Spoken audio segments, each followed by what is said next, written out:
One. Tim Reed here. I'm going to try to keep it short and sweet because, we've been around for a while and y'all pretty much know us. But we do is we grow algae, microalgae, instant algae. Been selling it for a couple of decades now.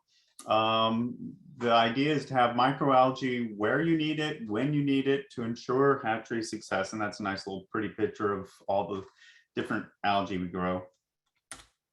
All right, so here we go. Family history. We've been around for a while, since 1995. First sales of instant algae were. Tim, can I interrupt you, Tim? Are you sharing your screen? Is it not sharing? No, it's not sharing. Apologies.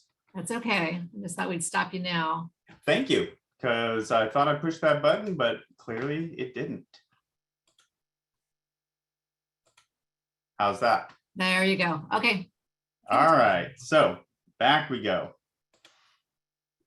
There it is. And is that in present? There it is, presentation mode. Here, I'll make this quick, so we can go backwards. That's my dad and my wife, who's our chief operating officer. This is a family-run business. First sales of instant algae in 1998. We sell in wherever microalgae is. We sell. So the shrimp industry, finfish industry. You name it. These are our primary algae: Isochrysis, Tetraselmis, Pavlova, Thalassiosauria pseudonana, Thalassiosauria weisflogii, and Nanochloropsis. The algae, the product we're most known for in the shellfish industry is Shellfish Diet 1800. It's predominantly Isochrysis and Thalassiosauria pseudonana, with a little bit of Pavlova and a touch of Tetraselmis and Thalassiosauria weisflogii thrown in. Used for rearing larvae, for spat, for brood stock, for remote set, you name it. We got a number of hatcheries in the Gulf Coast that use Shellfish Diet as their sole algae. They don't grow any algae themselves, and so that can be done. Most people, like to grow their own algae, and they like to top off with Shellfish Diet because, frankly, it's very rare that you have enough algae. This is one of the products I wanted to share with you. It's a new product. It's been out for about a year and a half. LPB, frozen Shellfish Diet. It's for larger larvae, spat, and broodstock. Tetraselmis, the primary ingredients here are Tetraselmis, Thalassiosauria weisflogii, and a little bit of Thalassiosauria pseudonana. The advantages of the frozen shellfish diet is shelf life. Primarily is a 2-year shelf life. Once you defrost a bottle, you really should use it within a week. We've got that up to almost 2 weeks now. So, you defrost a liter and you got 2 weeks to use it, but keep it in the freezer and it's good for 2 years. So there's no worry about product expiring. The other benefit is it's about twice the density at about the same cost. Some of the things that we see is a more intact fecal string and cleaner product. It is a slightly different media because it's frozen instead of refrigerated. And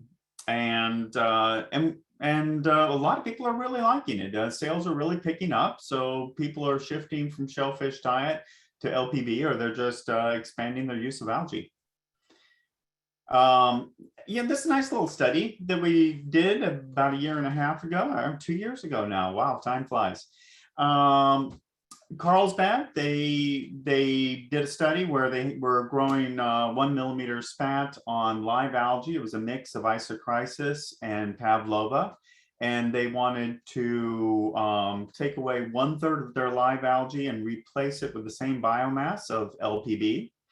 And so you see the second column. The first column there is how much growth they got with live algae. The second column shows that they got better growth with 1/3 LPB as a replacement.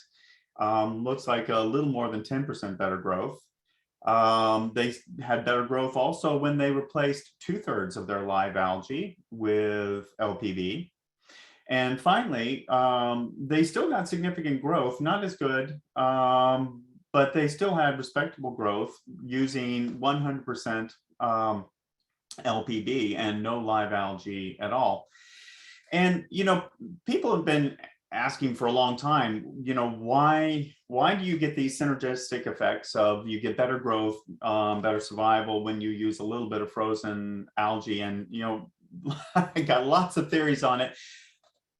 Probably the biggest reason is diversity of nutrition. So, you're growing some isochrysis or some catastrophes. If you can throw in some tetraselmis and Thalassostyra pseudonana, some isoflogii, some other algae in there, you just have better nutrition. And so you're going to have better survival.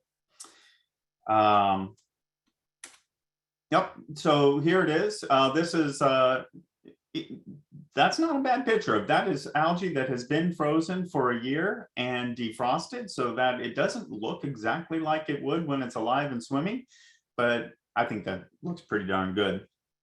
I'm going to back up here, move away from the slide for just a minute.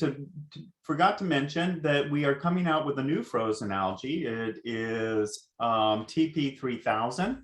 It's like the LPB. It's a frozen with the same media, the same functionality, but it is Thalassostyra pseudonana, so that it can be used from day one, first feeding.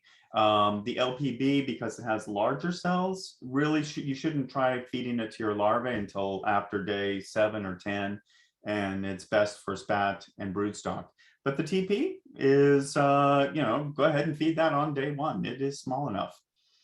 So like I said, you should be able to see that in the spring. You might even call us and ask us to try it earlier, and we do have some bottles available. And a little bit about biosecurity. Just to let you know, we are a 100% closed RAS system, no ocean water. We're 10 kilometers from the ocean, no aquaculture, no vectors of contamination. And we test our algae for azocasein ectoprotease pathogen testing. Basically means there are no pathogenic vibrios in our algae. It is clean. It is clean. And so you've got if you have your algae is at all compromised, you have a 100% clean biosecure algae that you can use to feed your larva, your spat, or your broodstock, or whatever. And that's what we got. So thank you very much. And I'll stop sharing now.